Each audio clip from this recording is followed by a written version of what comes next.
Okay, welcome. Today I want to offer some reflections about fear and boarding school and the sense that I was terrified at school, and just talking a little bit about some teachings. I'll begin with just introduction, some teachings from people like Suzanne Zeedyk, from who else have I got talking? Nick Duffell, talk a little bit about Emma Seppälä and her work around fear. And then also some of the stories, really. What are some of the stories of people who've been like Bear Grylls and some of the women who've shared their stories in this amazing book here, which is Exploring Boarding School Challenges for Women and Third Culture Kids by Nikki, Moxey and Dera. So enjoy. So I'll begin with a few stories. To be honest, I was reading this amazing book yesterday, Nikki, Moxey and Dera's new book, and as I was reading it, I often look in the back of books. So one of the ways I prepare for talks is I have all of these books, and I will look through 20, 30 different books, and I will look at the index, and I have a look at the index, and I just see, for example, fear. And it's really interesting. I looked through, like I said, 20 books. I only found a few references to fear. Yes, I could find them in books, maybe it's so prevalent that it's not put in the index. But in this book here, there's only 3 pages of index. You've got fear, which is, it's 3 lines long. It's one of, not the longest. You've got food, you've got distress, which is less, dormitories. But it's one of the ones which has the most accounts. So just reading through some of the stories, and again, it's like just always shocked. I have read many of these before, but just going through it again, it's like, wow. So I'm going to read a story out here. So this is from a personal story, page 49. So basically, the story is this girl, she's 6. She couldn't sleep, and she's freezing in her bed, and so she wants to warm up. She's 6. She jumps up and down on the bed, and essentially the matron comes in, turns the light on, and starts hitting her. And she's like totally shocked. And so she says she felt humiliated and confused. I started to sob, but also instinctively knew I mustn't make a sound for fear of further recrimination. My 6-year-old self realized in that moment that it wasn't safe to cry in this hostile environment. So instead, I gulped down my tears, the first of countless occasions when I would swallow my sorrow, burying my despair deep inside myself to avoid punishment or the mockery of my peers. I lay there in a state of shock all night, barely daring to breathe. If I allowed myself to breathe, someone might hear it.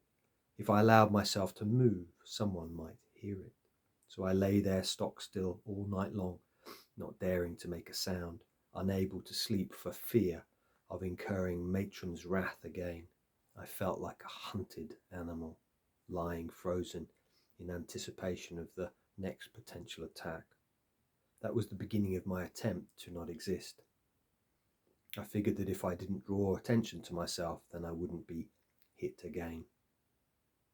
If I could train myself to suppress any form of personal expression, then I might have a chance of survival in this perilous place.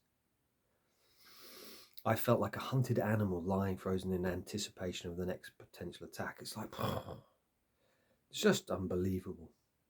So what reason I wanted to talk about fear today is I see that as ex-boarders, both working with clients, but also interacting, reading biographies, I see that fear is one of the things that is most prevalent as an emotion for ex-boarders, both while we're at school, but then afterwards. But what I see is that we've disassociated from that fear. And as Nick Duffell talks about in Wounded Leaders, he talks about these 3 levels of dissociation. First one is we disconnect from the feeling within ourselves. Second level dissociation is we project that fear onto someone else. And then third level is that other person then feels that fear, feels that emotion, that anger. It's like they become the one who's fearful. And I noticed that a lot, that for me growing up in boarding school, although I was good at sports and I, basically didn't get in trouble because I learned, as that lady said, just, keep my head under the parapet all the time. I realized that actually I was in fear nearly all the time because I was frightened of making a mistake. I was frightened of, making a mistake playing football. And we used to have this teacher at my school, my boarding school, the football instructor, and people who went to my school and remember him, he was called Mugger. I mean, there you go. That's kind of a name. And he just used to shout at you all the time. Ah! Like this really angry man. And I'd go into freeze. I'd be in fear on the pitch. And I'd make mistakes all the time because, what happens when we're in fear? We freeze. I wasn't relaxed and it was okay to make mistakes. It wasn't okay to make mistakes. And I think that's something that's really come to me, is that I was just terrified all the time.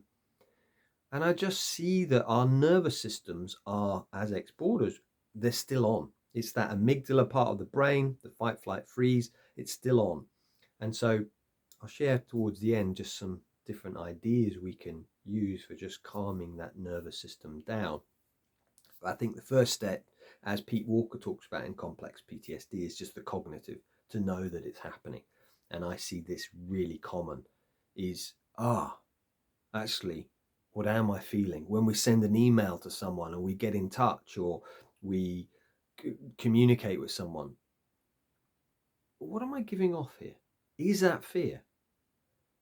Do I need just to take a breath and read it back again? I've done that many times. I'm like, oh, that's going to cause a lot of chaos, that. And I've ripped up notes I've written to people because I'm like, oh, that's going to come off really, really badly.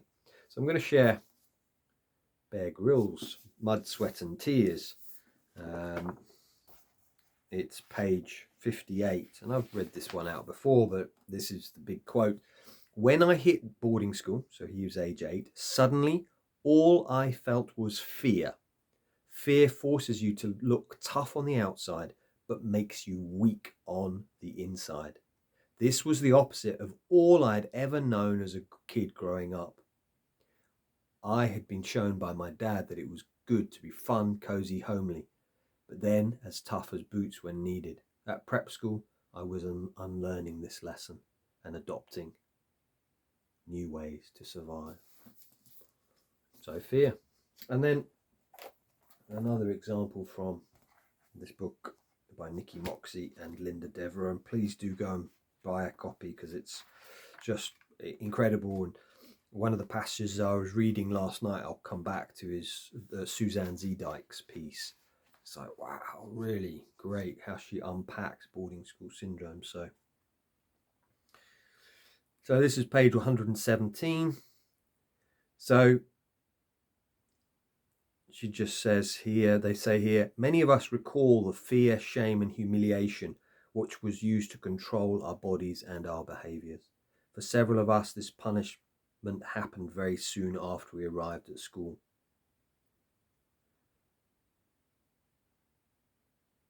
So it's that fear again. And I'm sure there was another example in here as well, but I can't find that off the top of my head.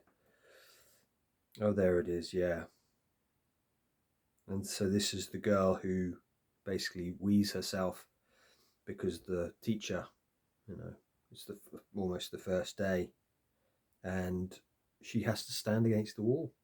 I think she's age 8, something last night. We passed the new girl who was Mr. T and been told to stand all this time in a dark corridor, her face to the wall in disgrace for all to see. The sound of some 80 pairs of shoes scuffing the lino tells her that the whole school is filing past her now and seeing her for what she is, nothing better than a baby. I'm relieved I'm not her. I don't want to be her. I'm a big girl now, and soon I'll have new friends. But in my bed a while later, huddled under the sheet, blanket and counterpane, I must have done all I could to stifle my sobs. The me looking back on this as an observer sees it all happen and knows that it did. Yet I have no real memory of how I felt. I can only imagine I must have felt afraid and very alone, and learnt from that very first day that I must not show my feelings of distress, fear, or bewilderment. I must behave as expected and wear the mask of a busy, chatty boarder in order to survive. So I think that's it. The fear thing is, it's like, I was saying this to someone today, this idea, oh, I'm fine. And that's often what we say as ex-boarders, I'm fine. I remember as a child, my parents say, how are you? I'm like, I'm fine. Because actually, I'm feeling quite a lot of fear. I'm scared. And when we can somatically feel that, and I think that's one of the first practices, is just to draw into the body and just acknowledge, oh, what am I feeling? Maybe it's really tense shoulders. Maybe it's belly butterflies. It's just to acknowledge. That's the first stage. This is how I feel. Fear. Another thing practice I find really useful, and I've drawn this from Bessel van der Kolk and The Body Keeps the Score, and some of his lectures I've attended. And he says often when we go into freeze, the brain has no neural activity. And what I find I need to do, and what he says, is just moving your eyes left and right. So if we've gone into freeze or we've gone into fear, just looking left and right. And I've added in a piece which just says, are there any lions and tigers to my left or right? Are the bullies still there? And I'm like, oh, no, I'm safe. And that just tells my nervous system I'm okay. And that links into Ant Middleton's book, The Fear Bubble, which I found really useful actually, because I felt a lot of fear throughout my life. And when I began doing podcasts, I'd get really nervous, really frightened. And he says this idea of the fear bubble is that he used to be in fear a lot of the time, but he was just, his nervous system was just burnt out. And what he found was he could isolate the time when he was going to step into a fear bubble. So for him, it was the military. And he could isolate it to just pockets of a few minutes. Okay, right, I'm about to step into that room where it's danger.